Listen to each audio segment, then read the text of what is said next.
Welcome to this second instalment of action from Warden Law here in Sunderland for round 2 of the Ultimate Karting Championship. In this programme, we'll be bringing you the remaining 3 super finals featuring cadets, juniors and seniors. And in our opening race, the young drivers at the wheels of these karts are from just 8 years of age.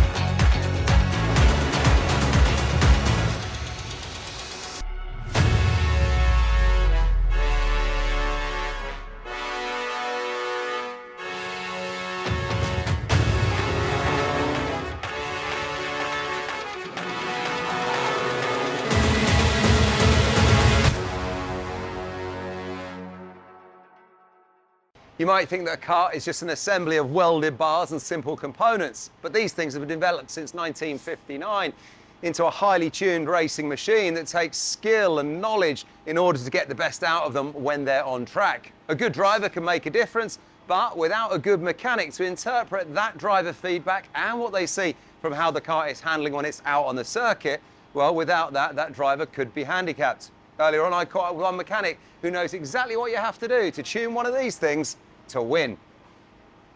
So on a race day, there's quite a few things we can change in a kart. Like on an F1 car, you've only got sort of one race. We've got a number of races. So we change things each race, each session. As the tyre sort of wears out, we'll add more grip into the kart.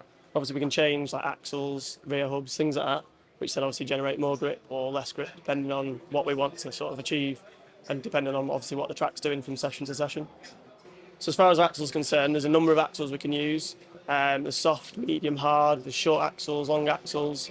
Obviously if you go short, you put a little bit more grip into the back of the kart. Hard takes grip away. Obviously if you put grip in the back of the kart, sometimes you have to change the front because you're then making the front tyres work too hard because the back is then pushing the front of the kart on. So you've got a number of things to sort of think about depending on what you do to the kart.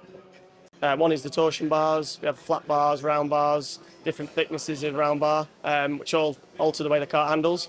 We have caster and camber, so as you've seen on the F1 car, the front of the wheels are like this, which is the camber. We can do the same on the karts. Then you have caster, which is front to back, depending again what we want to do. If you put more caster in the kart, that will again generate more grip, but then you're using more of the tyre. So again, you've got to sort of balance what you want to do front to back. We also can do the ride height on the front, so we can make the ride height higher or lower to again generate more grip or less grip. So we get a lot of information from the data system that we run. The driver can see that when he's going around the track. That gives him lap times, engine temperature, whether he's up or down on that lap, on that split. And then when we come in, we download it, and then we can have a look at, say, the corner speed in the middle of the corner, where he's braking, whether he's coming off the brake too early or he's braking too early. And then we obviously put all that together and then relay it back to the driver and the mechanic on what to change and what the driver needs to do for the next session. So clearly the driver's one of the most important things, but without a really, really good mechanic, putting it all together, talking to the driver on the grid, obviously calming him down, telling him what to do lap after lap. Obviously it all comes together as a team. You can't really do it on your own, it's a team effort. Why the teams do so well is obviously there's quite a large number of drivers within the team, so we have a lot of data to look at. That's where your dad and lads struggle a little bit because they've only got one driver, they've only got, say, 6 sessions in the day. Where if we've got 6 drivers all doing 6 sessions, we've got a lot more data than the dad and lad could have. And obviously we've got a lot more time in the week. We're going through equipment where dad and lad, they've got to go to work. Obviously our job is in the week karting, so we can do a lot more things. Time for Micromax to kick us off, and it's grown again, the grid. It's great to see so many hot talents in these Sodi chassis. Dan Minto and Tyler O'Neill on the front row of the starting grid, Christian Stefanov and Jaden Sherwood on the second. James Robertson, Carl McLean, Jack Robinson and Kevin Kilbasa. And rounding out the top 10, it is Adam Turacek and the talented privateer Olivia Reynolds. Then comes Katie Donaldson and Cameron Nelson on the 6th row of the grid, Jake Grafferty and JJ Lowe from George Speechley, Jack Baker, and rounding them out, Sam Ludiyi. So here we go, up to the start, and a good launch forward as the competitors get themselves under starters' orders, in through the first turn, and up to Brian's Bends. They're going to battle away through the dogleg, and we ride on board with Tyler O'Neill in the opening stages as Dan Minto and Tyler O'Neill are going to go to battle. We're going to watch from further back to see who's going to make the first charge forward. and Dan Minto has held the lead in the early stages. Through centre 1, out through the left, through centre 2, up through the right, and now things are going to get a little bit spicy as the field tightens up.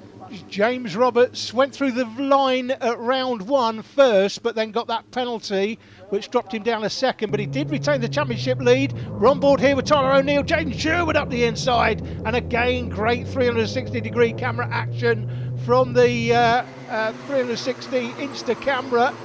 And that is now Tyler down a third. Dan Minto it is out front, the local man for Hunter Motorsport that has the lead, and the championship leader James Roberts struggling. That is Minto picked out. Yeah, this is a good opportunity for Dan Minto on the team's home soil and on his home soil. He will really want to cement himself up at the front here, and look, he's already starting to gap Jaden Sherwood, but Tyler O'Neill and Christian Stefanov are not going to let him get away easily. They're going to work with Sherwood. They will basically run in a formation line to try and chip away at that advantage. Even at this level, when the kids are so young, they know how to get themselves back into a winning contention. They've worked with their teams, they've worked with their coaches. They know that even though there's such a long way still to go, the race cannot be won in these early stages. This is about getting good momentum. As on the inside, that's a lovely move from Kevin Kilbasa. He makes his bid and gets through to the inside line. And I think that's going to be a move as well from Adam Turacek as he goes for the move on the inside line. Jaden Sherwood bangs in a fastest lap, 57.067.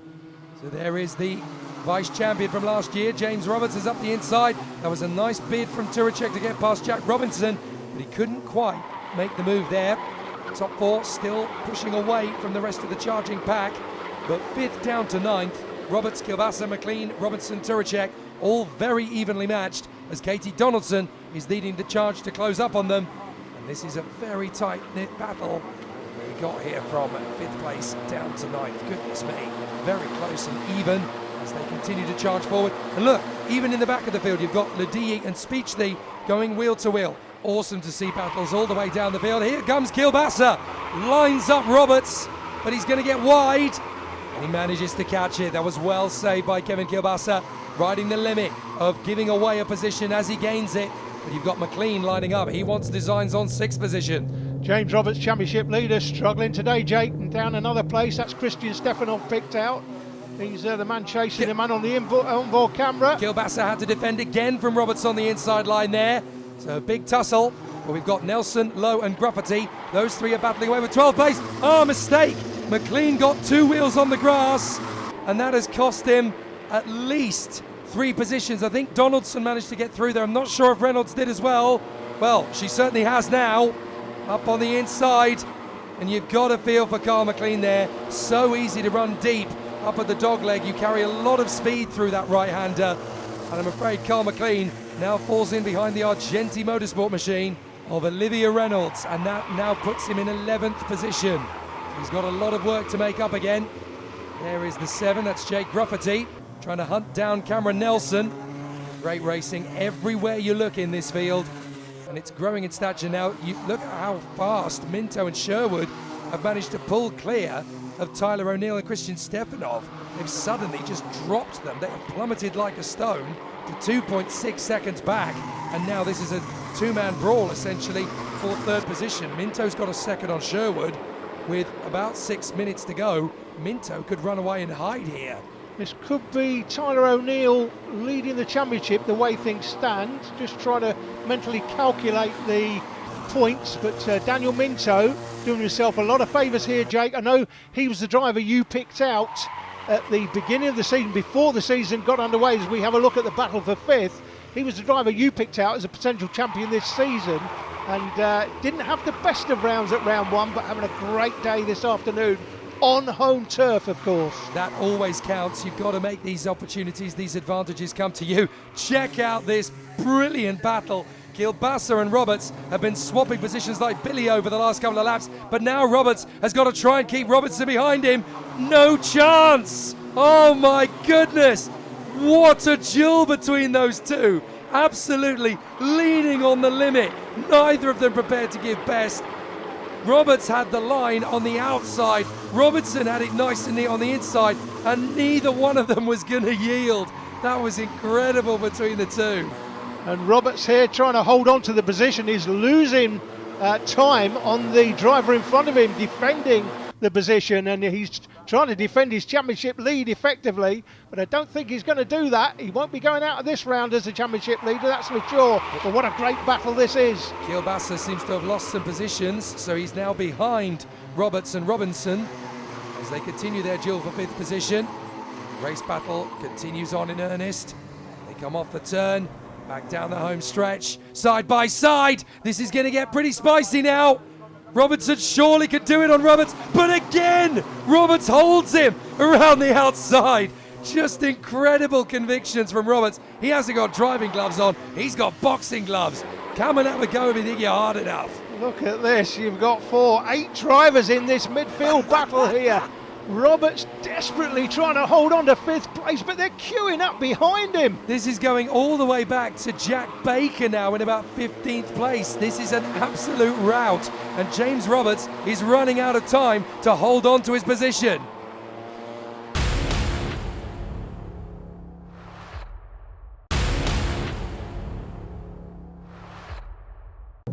Riding up to the horseshoe, on board with Tyler O'Neill, Christian Stefanov. He's gaining ground all the time. This epic tussle still going from 5th position downwards. Roberts is going to lose out here. Finally, Robertson gets his man. He hunted him down into the inside apex for the first part of the horseshoe, and finally he gets his man, but I think he's not going to be the only one, because now Adam Turacek will spy an opportunity. Olivia Reynolds has been working her way beautifully through this field. She is now up to 8th place ahead of McLean and Katie Donaldson. This is the battle for 3rd place though. We're on board here with Tyler O'Neill looking back on Christian Stefanov, and this is the battle at the front, the only battle at the front.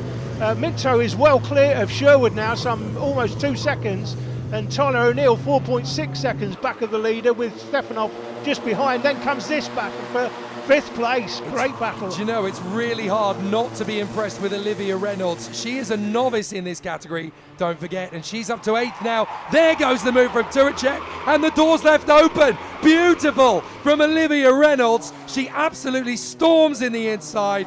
That is a great overtake as we watch Tyler O'Neill and Christian Stefanov. Right, Christian, this is it. Last lap. There's only a handful of opportunities left. What can you do to storm one up the inside on Tyler O'Neill?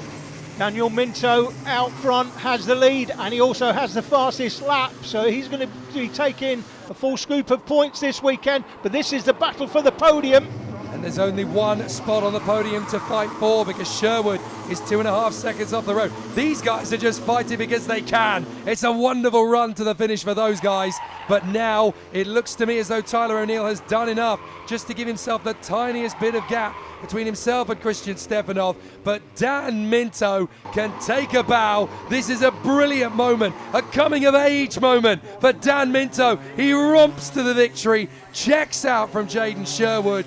Excellent work from Dan Minto, and so close, Christian. You feel the pain of how close that was. Who's going to grab 5th? I think Roberts has got 5th back, and Roberts is going to grab 5th place back. That's a good battling performance by James Roberts in the end. That's amazing from Roberts, having lost so much ground, but you could throw a blanket over the rest. Turacek, Reynolds, McLean, Donaldson and Lowe. Epic stuff. Well, he started on pole position and he took the checkered flag. Kart number 28, Daniel Minto, really didn't look like that was hard work for him. Once he got that lead built up, it was just a case of smooth driving. And that's what happens when you're Hunter Motorsport and this is your home track. You know the circuit so well, you almost make it look easy. Let's go and see what he had to say when we caught up with him at the podium. Daniel, my commentary colleague Jake Sanson had you down as his tip to win the championship this season. Wasn't the best start at Wilton Mill for you, but a great result today on your home track. Just talk us through that final. I got a good start and I just got my head down hoping that I would pull away. And great win for you, good championship points today. Who do you want to thank for your success? My dad, Hunter Motorsport and everyone that's helped us. Well done. Jaden, 3rd at the first round. A lot closer battle for you today, though, wasn't it? 2nd place. Happy with that? I'm very happy with that result. Minto had lots of pace, but we struggled throughout the weekends because we got a DNF in the first heat, so we had to work hard throughout the rest of the weekends. Who do you want to thank? I want to thank my dog, my family, Hydrate Mate and Tarwood. It was as good as we could have done because I think we had problems with the kart and that it wasn't really working and everything. Okay, what were the main problems did you feel this weekend? then? Like the back end was the back end was moving and it was like sliding out in a lot of corners. Okay. Well, the most important thing though is you hold on to it and you get the best result you can. Third was the best result. Who do you want to thank for your success? I want to thank Bradley on Saudi Academy. It's been a great start to the year. These first 2 rounds have really given us a bit of an epic fight. Look at that. O'Neill on 3:28, Minto a point behind, James Roberts another point behind. This is going to be the closest fight in Ultimate Karting Championship this season, the way things are currently shaping up. Sherwood and Stefanov are not a million miles behind, and look at the battle between Nelson and McLean, with Donaldson, Turacek and Lowe also in contention. Brilliant. The Senior Rotax Super Final is next out on track, and one young man hoping to do well, who has also made the switch from X30s to that Senior Rotax engine this year, joins me now. It's Teddy Pritchard-Williams. Teddy, great to see you. Thanks for taking the time to have a chat to us. Right. How's it going for you this weekend so far? All right so far. Probably a tenth or two away from where we need to be, but yeah. I'm sure we'll get there with the team behind me. And the sun is shining, so things are looking good for you guys up here. It's different up here, isn't it? It's different. It's normally rain. It's different to when we were racing here last season, and also as well last season we still had the X30 engine. This season we haven't. UKC is now all Rotax engines. Is that a change that you were going to make anyway? We were going to make that change. We decided about November last year to make the change. I think personally I was done with X30. I'd done enough. I'd done it since 2016. I was ready for a change, and then we were talking to Lee about it, and Lee said, well, funnily enough, we're kind of as a team wanting to go Rotax. Right. So we just moved forward together. And if you could explain some of the differences between that X30 and that Rotax engine, from a driver's point of view, what's the key change? The handling is the same. You can drive it pretty much the same. The difference is, in a Rotax, a power valve, so the power valve kicking in the bottom end, so you've got a lot more bottom end straight away, where an X30 will pull all the way through. Right. But the difference is an X30 Rotax will go quick off the bottom, but then probably won't pull as much at the top end. But an X30 will pull all the way through. Got you. And get a lot higher revs. Okay. And in terms of from a mechanicking standpoint and a cost standpoint, how do they fare? Mechanic, so I have my own mechanic, Sam. He's mechanic for me for ages, and he's done Rotax before. So from that type, it wasn't really a change for him. He knew exactly what to do. From a cost, it's probably a little bit cheaper. The engines are bulletproof. Yeah. You can't, I don't think you could blow them up, even if you tried. They're just bulletproof, and it's great that you're not having to throw engines at it all the time. Yeah, so they run and run and run throughout the season. You get a lot of miles out of them, a lot of laps. Yeah, really good. And let's talk about the start of the season then. Round 1 was quite an eventful one for you there. In that super final, you started 28th on the grid. You got yourself up to 5th. Yeah, we got helped out by a little bit of rain drizzle in the middle, so was able to get through, but worked through with Caden. So Caden came from the back as well. Yeah. Was able to just go through with him. We was at the back because we'd not had a few good heats, and obviously in a big grid you have one heat and you're at the back. That's it, yeah. So you've got to be so consistent. And that race, reminding ourselves, actually was red flags. I think you could have probably gone better than 5th. We were looking like that at the time. We were 2 minutes to go, wanted that race to carry on. That's karting. Looking ahead to this weekend, then I've just said that the weather is shining. Hopefully sun is shining on your performance. How are you getting on out on the track? So we've just had the first heat then, 19th to 10th, which we're quite happy with. This track is actually quite hard to overtake. Yeah. It's so flowing. You're not really stopping that much, so it is hard to overtake. So just 3 solid heats and then see how we get on in the final. Yeah, it's a fantastic circuit. The setup here at Karting North East really is something, isn't it? Yeah, absolutely love it. So my mechanic actually works here. Right. So he said, and I like the track. It's it's probably the most physical track I've driven. So I'm a bit puffing a little bit. All right, well, listen, Teddy, best luck for the weekend. Go well, and let's see what you can do. Thank you. Well, if I know Teddy Pritchard-Williams, he can do quite a lot. It's Caden McQueen and Jamie Rogers on the front row, though. Louis Harvey and Matty Hingley on the second. From Louis Weaver and Lucas Ellingham, Jack Lilly and Kian Sang. There's going to be great battles further back because you've got Sam Gornall and Sam Hawthorne in the mix. Watch out for the likes of Lorenzo Cordell outside the top 20. Maciej Amera shouldn't be that low down either, nor should Kasper Skuza. So right the way through this field, you've got a lot of drivers who are out of position who will want to charge through. Here we go, on board with Louis Harvey, up to the first corner. And already he is in a big fight with Matty Hingley as they go through the first couple of corners. And there's a lot of side-by-side going on. Looked like there was a bit of a tight one for Kasper Skuza as he worked his way through.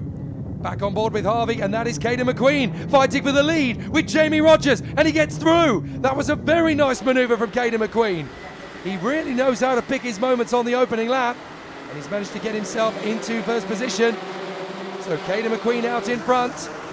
New colours for him in the lead of the race, because normally we see him on the Mad Croc chassis.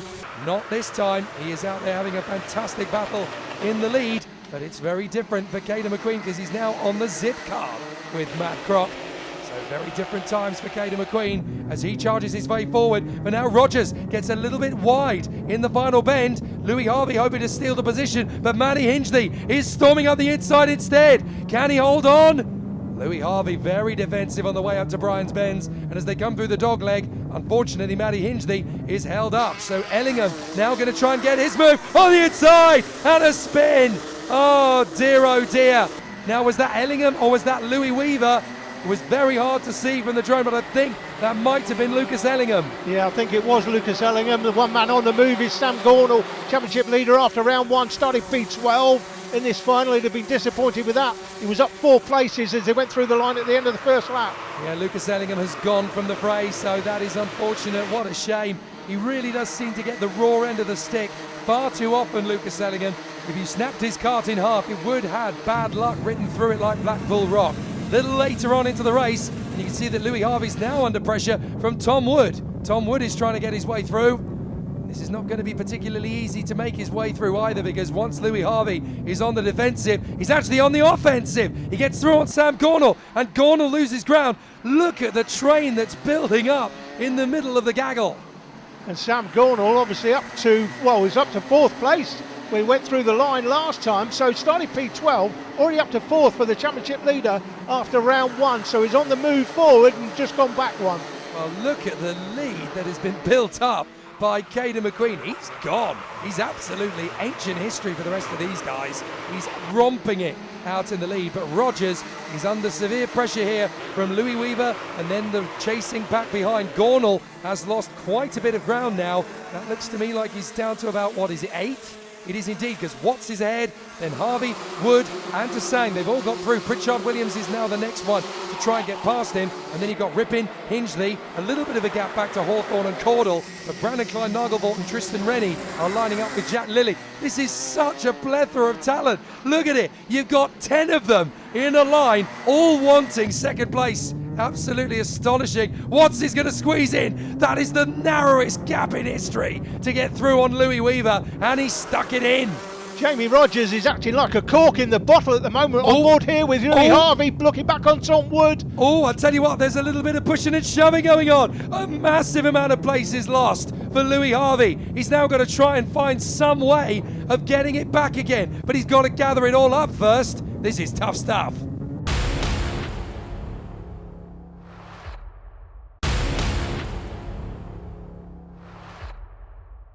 A very tough lap the last time around for Louis Harvey. That's Charlie Rippin in front of him. He lost a grand total of 6 places in the space of 2 bends, but as he gets squeezed there in the side-by-side with Jamie Rogers, now he's going to fight to stay in front of Harvey. Harvey gets him, and now he's got to try and keep a wide enough trajectory to stop Brandon Klein Nagelvoort getting through. Too late. Klein Nagelvoort found the gap up the way to the back straight. Brilliantly timed. Now Harvey's going to try and make the move on the inside to get the place as he gets on the inside line, makes his move on Lorenzo Caudle, and that picks up another place. But look, they're still squeezing each other as they battle for position. This is absolutely raw, rough and ruthless.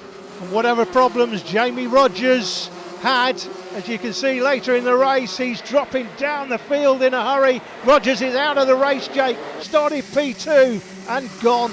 He's crossed the line in 31st position, so he may still be circulating, but in essence, you're right. He's out of contention for the victory now, and he's never going to get that back again with 5 minutes 45 left on the clock. So now everyone else will battle away for it. This is Matty Hingley with Lorenzo Caudle right underneath him. So some great battles. There is Caudle. Louis Harvey is caught up to him on the inside line. Lovely slice on the inside from the Cato Motorsport driver trying to retaliate, but Louis Harvey has already got him. So now they come off the turn. This is Jensen Watts in second place. McQueen is 7.5 seconds ahead When was the last time you saw anyone in this competitive a field that far ahead of an amazing competition like this one? Sam Gornall sets the fastest lap, and the reason he is 7 seconds ahead, Jake, is because in that early running, of course, as we've got another move there for second place, that looks like Louis Weaver through to second on Jenson Watts. But Jamie Rogers' problem earlier on, causing the bottleneck for the other drivers trying to get past, that allowed Caden McQueen to get clear, and he can now just stop off, have a bit of a KFC takeaway and still win the race. No, don't tell him that, because he probably will, knowing Caden McQueen. He'll have a quick one and then still have about a 1.5 seconds lead on the rest of the field. Can I just say, other takeaways are available. Oh, surely they're not. Anyway, up to the first corner. Weaver, Watts, Wood, Gornall, Pritchard Williams and Matty Hingley in an absolute train as they run through. The locomotive for the moment is Louis Weaver, but these carriages want to take command. So Jenson Watts just waiting for his moment. Now, being the second one in the train is a pretty special place to be, because the one at the front is actually doing all the hard work, cutting through the air, pushing hard with the tyres and overworking the brakes. But the drivers have these incredible dashes on their steering wheels. They can monitor everything from engine temperature to water temperature. They'll get a feeling of what's going on. Oh, that was a little bit cheeky from Sam Gornall in the braking zone. Now, we call that loading. He just got a little bit too close to the back bumper and said, "You're in my way. I'm just going to nudge you to the side for a bit." A little later in the race as they go through the line, battles all the way through the field, and that is Sam Gornall, and he is now through to third place. And that's a tough man to go against. Jenson Watts is never going to give you enough space to go wheel to wheel without feeling the aggro. Weaver has managed to get a couple of tenths of a second clear of this battle now, so his move came at exactly the right time. But this is going to be tough now, because Gornall, Watts, Hingley and Pritchard Williams, that is a mean quartet to go racing with. And they are going to struggle to settle this one out without a few bits of dust kicked up. Oh, and I proved the point right there. Jenson Watts, arms in the air. I just got booted out of the race. Did you see that? Oh, he is absolutely fuming. He's sitting there in the background. He's going to get it going again. You can just see him leaving the tyres now. He's getting going, but he was right up there in contention for a podium spot, and all of a sudden he is down in, well, wherever it is. He's going back down 29th, is it? 29th place. Yeah, I think he's going to be 30th. He'll be behind Ben Ballou, I think, and that is devastating for Jenson Watts. But he's going to look back over that and go, come on, I just got absolutely assassinated from this motor race. And it doesn't look as though the guy who did it is going to have anything happen to him. But of course, if Alan Bryant has seen that... If he has, that's the key. Yeah. If he has seen it, he will take action. But the officials, the human beings, they're trying to watch 30 karts, 34 karts in a race. They don't always see every single thing. So they may have seen him just spin off and hit the tyres, but they may not know exactly what happened. Right, well, Matty Hingley is suddenly dropping away. Now that's interesting, because Matty Hingley was involved in that, so he has suddenly plummeted from the fray. I wonder if maybe his comeuppance, if he was the instigator, did he get damage from that? So that may be the just desserts that Jenson Watts was looking for. But his teammate, Caden McQueen, absolutely annihilates the field. That is the absolute rout from Caden McQueen. Weaver will come through for second. Gornall in front of Pritchard Williams. Oh, and even in the last bend, Jamie Perrelly goes on a rodeo ride with Brandon Klein-Nagelvor, and that gives Charlie Rippin the place. Goodness me, this has been one of the most ruthless finals we've ever seen in Ultimate Karting Championship. My goodness. But that is a brilliant win from Caden McQueen ahead of Louis Weaver and Sam Gornall. Pritchard Williams in fourth from Tasang, Caudle and Rippin. Great racing at Warden Law again.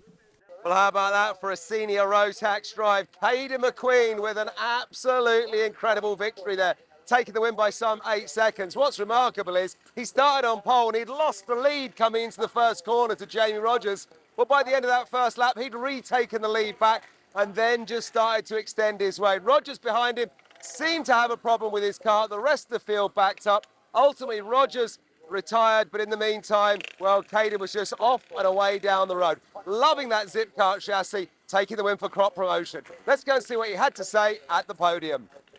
Not sure what county we're in here at Warden Law, but whatever it is, you were in a completely different county from everybody else. What a win that was. Yeah, I mean, throughout the weekend we've been really fast. We've been at the front. We started 27th in one of the heats and come through to 4th with fastest lap as well. So we've shown that we've been really strong, and I think we've got a lot more to come as well throughout the year. Strong in karting, of course. Talk a little bit else about what you're doing elsewhere. I know you're working with Arden at the moment. Yeah, so the Arden, I'm on their YRDA program. They do GB4 and GB3. So we're just, on the sims all the time and seeing what's next. Okay. Who do you want to thank for your success this weekend? Zip Kart, they've been amazing. They've done an amazing job all weekend. Croc Racing Karts for the chassis. And my mechanic Jay and everyone else, all the sponsors and everyone else involved. They've done a fab job. Thanks. Louis, that was a bit of a hectic start. Caden got away obviously at the start. Yeah. And you ended up coming through to second place. Yeah. But just talk us through the early part of that race. Well, at the start, started 5th, going to 4th off the start, and followed 3rd round for most of it, which was Rogers, who was slowly breaking down, and that gave Caden the gap.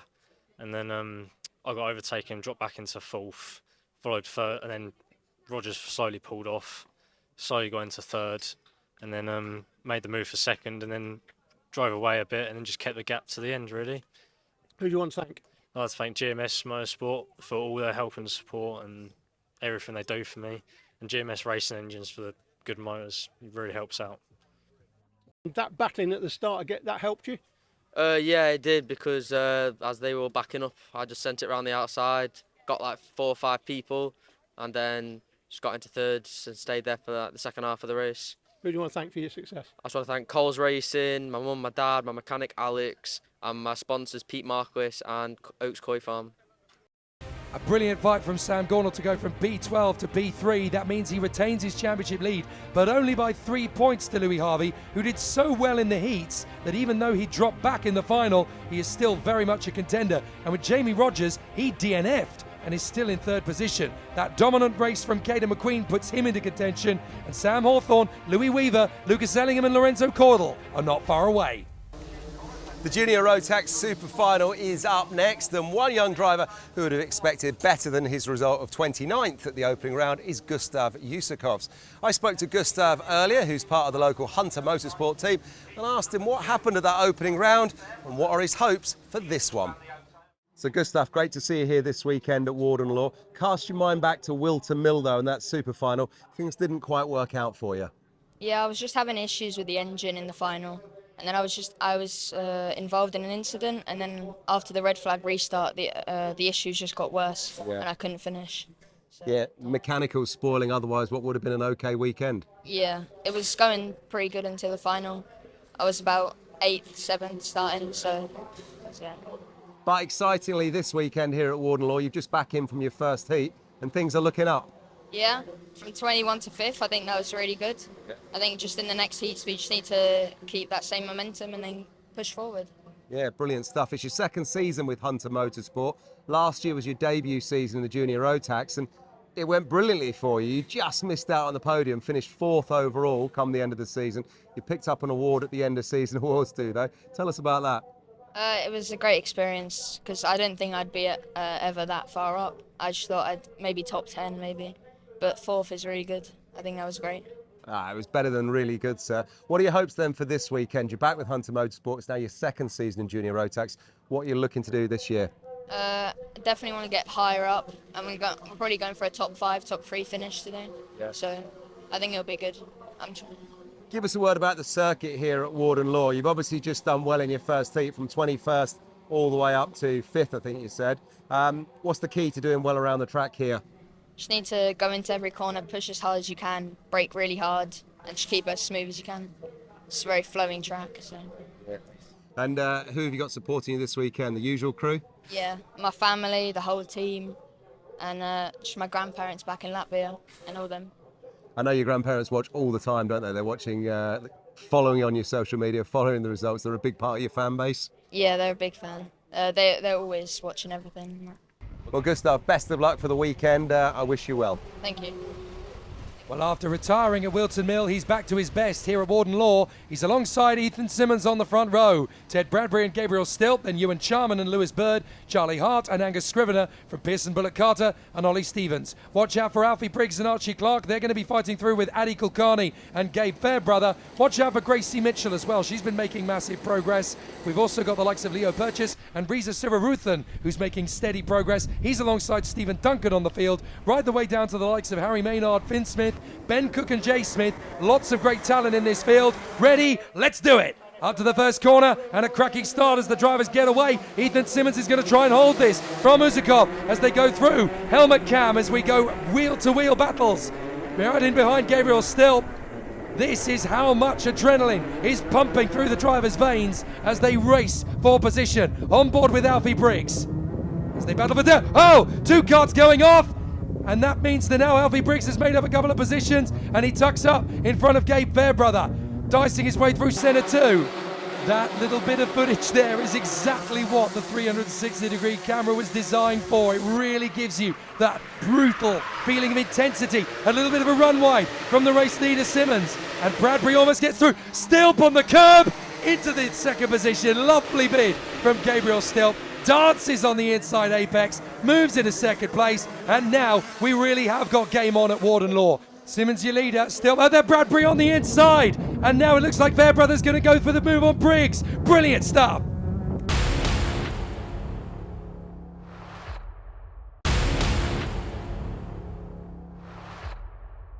The battle continues here at Warden Law. Alfie Briggs is battling with Archie Clark. Pearson Bullock Carter is going to storm up the inside, and that's opened the floodgates. Reese Lomax got through. Gracie Mitchell tried to follow. We ride with the Charmander as we watch the battle for the lead intensify. 4 drivers going for it. There's been an incident elsewhere. Kev's got it. Kev. So the coming together that happened right under where I'm sat here at the end of the front straightaway going into turn 1 was a coming together between kart 69 Cruz Speakman, kart 78 Reza Siwaruthin. Siwaruthin stayed on the track, but 69 Speakman unfortunately has gone out. It really is all going off at this top end of the track. Well, the cameras didn't pick it up, but the serial detective around the course is on the case. Thanks, Kev. Now we get the move on Gracie Mitchell. So Alfie Briggs gets through. Stilp has managed to get his way through to the lead. So Gabriel Stilp has worked his magic, and now he's in front of Gustav Uzakov. So Speakman, as Kev pointed out, is out of the race. And I'm afraid he joins Addy Kulkarni and Tommy Harfield on the sidelines. Uzakov goes for the lead. Watch Stilp. Beautiful on the undercut. Gabriel Stilp gets him straight back again. Now we're going to get the move from Clark. He gets in on the inside of Lomax. So do we. Alfie Briggs gets through. But Gabriel Stilp, here's your race leader. Now there's a warning flag gone out to someone in the leading group. Didn't quite see who that was. Oh, side by side. That was very close between Fairbrother and Scrivener. So Angus Scrivener loses out to Gabe Fairbrother on that occasion. And he's also ended up losing a place to Ollie Stevens in all of that. But Gabriel Stilp, Mr. Spectacular, has come forward to the front.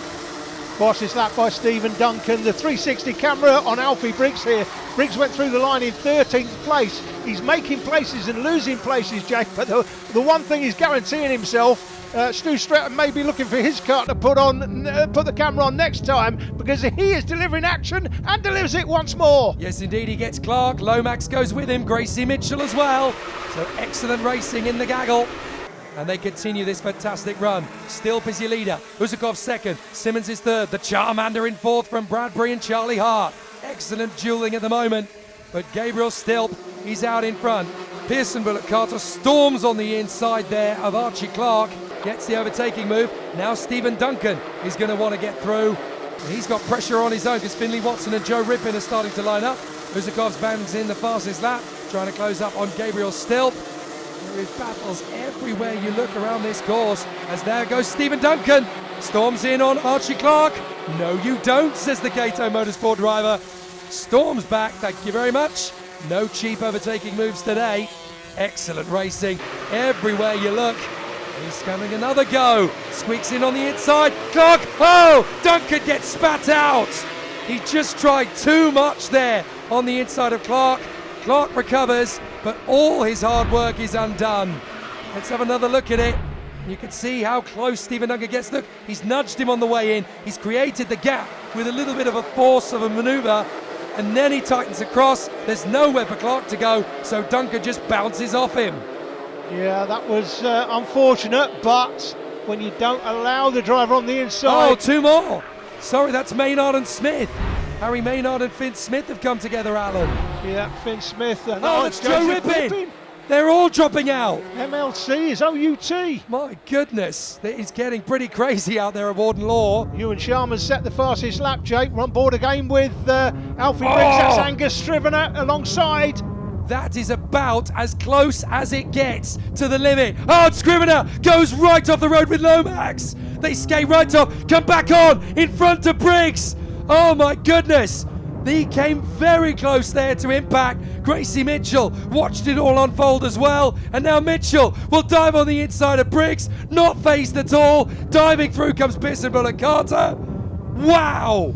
That was about 30 seconds of the most intense adrenaline rush you're ever going to get in Junior Rotax. That is what 360-degree cameras were brought into karting for, to bring us that sort of action. A bit further on, and Uzakov has been squeezed there. He's lost a heck of a lot of positions, and now he's got to try and fight it back. Stilp is going to have pressure from Simmons and Hart all the way to the death here, as side by side. That's a position lost, I'm afraid, for the Charmander. Bradbury gets through, so very close battling. Bradbury's going to hold on to the place for a little bit longer, as the Charmander, Ewan Charman, will have another crack at it. But those two are dueling for sixth position, Bradbury and Charman. And here comes Gabriel Stilp, Mr. Spectacular himself. The showman is going to try and hang on in front of Simmons and Hart. I've said it before, and I will say it again. Gabriel Stilp is to karting what Gilles Villeneuve always was to Formula One. He is the most spectacular, dynamic, ruthless racing driver you're ever going to see in British karting. He will always put on a show, as we watch Finley Watson try and deal with Alfie Briggs. If he gets the right sort of support, Jake, in future years, he'll certainly be going on to do some other formulas, and no doubt about it, again the 360 camera brings us the action. Fantastic stuff. Watson on board. Squeezes in. That was the tightest gap in history. Manages to get the overtaking move on Alfie Briggs. But now, can Gabriel Stilp hang on? They're going to have 2 laps to go as they come through, because as you can see on the timing screen, there is only going to be 11 seconds when they cross the line. So this is going to be the penultimate lap. Charlie Hart has now come in a second, ahead of Fairbrother and Simmons. So they've managed to squeeze Simmons down to P4. Less than a second, Jake, when they went through the line between the Briggs, top 4. Briggs is slowing down. Oh, all of Alfie Briggs' hard work has come to nothing. Oh, unbelievable. Unbelievable. Poor Alfie Briggs. What action he's brought us, Jake, when he's had the onboard camera on. Fantastic. He is one of the best drivers you're ever going to see in Junior Rotax as well. He gives as good as he gets, does Alfie Briggs, and he does not deserve to be parked up on the sidelines. It's so unfortunate. He'll be back strong in the next one, don't you worry. Alfie Briggs doesn't do things by halves. He will come back fighting fitter than ever. But Gabriel Stilp has got just one more lap to hang on in front of Hart and Fairbrother. And Charlie Hart and Gabe Fairbrother are going to push every inch of their car to the limit to try and get past Stilp. Here we go. Fairbrother tightens up at the exit of the dogleg in a second place. Now Hart has got to try and hold off Simmons. Simmons is going to give it everything. That is Uzakov trying to fight through as well. Uzakov will dive in on the inside. Move up to 4th position. He gets there. Brilliant from Uzakov. But Stilp has only got a handful of corners to keep in front of Gabe Fairbrother. He goes deep. The back end tucks out. But Stilp should be able to hang on. Fairbrother will throw one final bid. Coming into the final bend. Can he do it? Stilp protects. He holds it. Beautiful. Gabe Stilp gets the win. Wonderful racecraft. Fairbrother second from Hart. Uzakov's, Bradbury and Simmons. Charman is in there as well in P7. They're all covered by 2 seconds. Majestic racing. It's a good result for Stevens in front of Bird. Fairbrother gets a penalty at the end of the race. That drops him back to 9th. Gabriel, we know you as a serial front runner. You weren't at the opening round of the championship, but you're back this weekend and right at the front of the grid once more. Who do you want to put that success down to, and what was it all about this weekend? I'd like to thank Zip and the whole of Croc and Grice for the engines and my mum and dad for bringing me here. Okay, well done. Great result for you. Are you going to continue with the championship for the rest of the season? I or don't you got know, other commitments? I have quite a lot of championships to do, so I don't know if I'll be doing more rounds, but I don't know if I'll do the rest of it. Okay, well, good luck. Okay, thank you. It was a bit of a scrappy race mid-through, but got the break, got my head down, chased the front pack, and ended up with a P2, so happy with it. Okay, and what are you sort of expecting for the rest of the championship this season? What would you like to think at the end of the year would be a great result for you? Obviously the win of the championship. I'm just going to try and get consistent results, obviously try and win the race and, get the win of the championship. And who do you think is going to help you do that? My mechanic, my sponsors, Cumberland Platforms Limited and Jorvik Design Group, my mum and dad for believing in me all the time, and obviously teammates. Obviously. Okay, well, good luck. Thank you very much. Gustav, we spoke to you in the earlier part of the programme. Not the best result for you at Wilton Mill, but certainly a lot of points this weekend. Happy with third? Yeah, I'm quite happy, but I think it could have went better. I should have just done a few moves earlier on, and then I think it would have ended up better. Okay, who do you want to thank for third place? Definitely the whole team, my whole family for supporting me, and everyone back at home in Latvia. So after the trophies, the Easter eggs, and the trio getting busy with the fizzy, Ethan Simmons is 2 points ahead of Ted Bradbury in the championship fight, but look at the battle for third. Fairbrother ahead of Charman by 5, another 3 back to Charlie Hart, another 1 back to Pearson Bullock Carter, and the steady increments of Uzakov, Lomax, Duncan and Alfie Briggs shows that we are in for a real title fight in Junior Rotax, and it could still go anybody's way. Well, that's it. Round 2 of the Ultimate Karting Championship is done and dusted. And the circuit here at Warden really was the perfect setting. So many great moments and, more importantly, so many great winners. Well done to everyone who took the win or got themselves on the podium. And indeed, all of the drivers who turned out this weekend. Join us next time when round 3 of the UKC in 2022 will be coming from GYG, Glanigors in North Wales. We'd love it if you could join us there. See ya.